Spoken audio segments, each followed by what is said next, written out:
अस्सलाम वालेकुम guys, Waheed Ahmed from वैक कंसल्टेंट। आज हम डिस्कस करेंगे कॉमन एप्लीकेशन का एक और एंगल जो कि बड़ा इम्पॉर्टेंट है। पहले हमने डिस्कस किया, जर्नली हमने इंट्रोडक्शन दिया आपको कि how you should approach to this common application platform. उसके बाद हमने डिस्कस किया कि कॉलेज ऐसे कैसे इम्पॉर्टेंट है। इसके बाद हमने ये लास्ट वीडियो में डिस्कस किया था कि लेटर ऑफ रिकमेंडेशन किस तरह इम्पॉर्टेंट होते हैं और how you get them done, और किन लोगों से लेने चाहिए ताकि उनका वेटेज बढ़ जाए।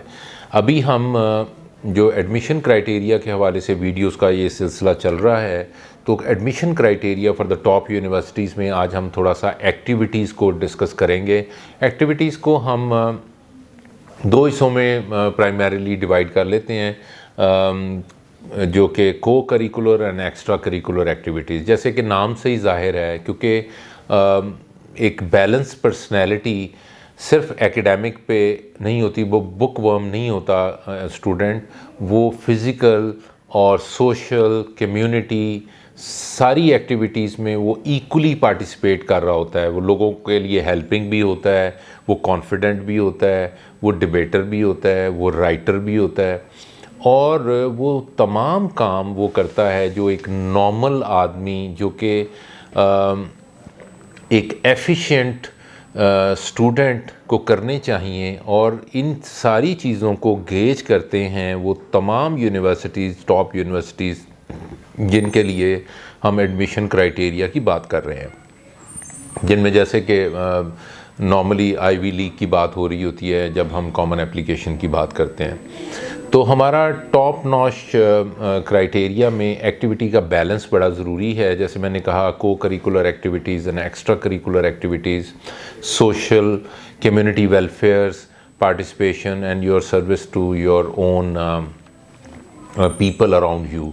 तो ये बड़े इंपॉर्टेंट होते हैं। इसके अलावा आप हमें ये देखना होता है कि आपकी जो इनिशिएटिव्स हैं, स्टार्टअप्स हैं, आप कितने इनोवेटिव हैं, कितनी आपने इनिशिएट किए हैं कोई activities in your own circle, अपने स्कूल में, अपने फ्रेंड्स में, कितनी आपने कम्युनिटी ड्राइव, अपनी जो कम्युनिटी के वेलफेयर के लिए कितनी ड्राइव्स की हैं, कितने आवर्स अपने डेडिकेट किए हैं।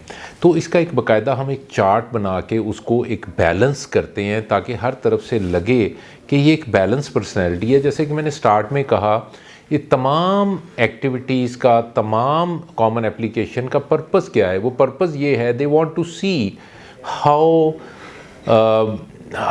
Best human being you are, how best professional you could be in the future.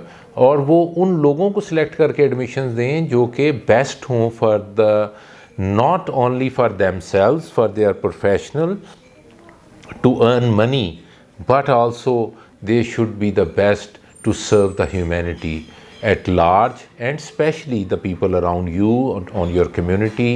गरीबों की मदद के लिए, जो कि डिज़र्विंग हैं उनकी एजुकेशन के लिए, जो डाउन ट्रोडर हैं, जो कि लोअर स्टाटा से बिलोंग करते हैं, जिनके पास एक्सेस टू रिसोर्सेज नहीं हैं, जिनके पास रिसोर्सेज नहीं हैं, उनके लिए आपने क्या किया है।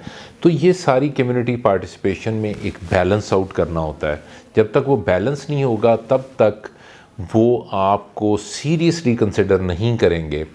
प्लस अलॉन्ग विद दैट आपने अपनी एक्टिविटीज़, फॉर एग्ज़ाम्पल अगर आप रोबोटिक इंजीनियर बनना चाह रहे हैं फ्रॉम टॉप यूनिवर्सिटी, हार्वर्ड से या किसी और येल से, तो उसके लिए आपको एक अच्छा ह्यूमन बीइंग तो बनना है। जैसे मैंने कहा कि उसकी एक्टिविटीज़ को बैलेंस आउट हमें करना पड़ेगा, लेकिन as a professional, as a scientist, as an AI person, आपने क्या सीखा है, क्या इनिशिएटिव्स लिए हैं आपने कौन सी वर्कशॉप्स अटेंड की हैं, कौन सी इंटर्नशिप्स की हैं, कितने आपने एसेस लिखे हैं, कितनी कोई पब्लिकेशंस आपकी आ गई हैं, कॉलेज में आप कितना एक्टिव रहे इन कामों के लिए जो इनसे एआई से रिलेटेड है, क्या आपने कुछ पीरियोडिकल्स ऐसे पढ़े, सब्सक्राइब किया, उनके बारे में लिखा, अपने रिव्यूज़ दिए।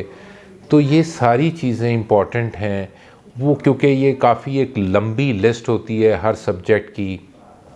तो हम एक बैलेंस आउट करते हैं हर बच्चे के लिए। ये 1-2 दिन की बात नहीं होती, it will take like 3 to 4 years.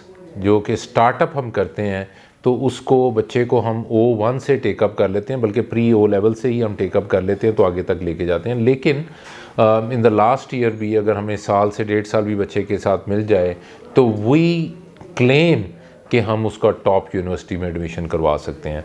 So hopefully this video भी आपके लिए काफ़ी हेल्पफुल होगी। इस बारे में कोई भी आपको क्वेश्चन हो, क्योंकि ये काफ़ी लंबा टॉपिक है, तो we are always there to help you. Thank you very much, have a nice day.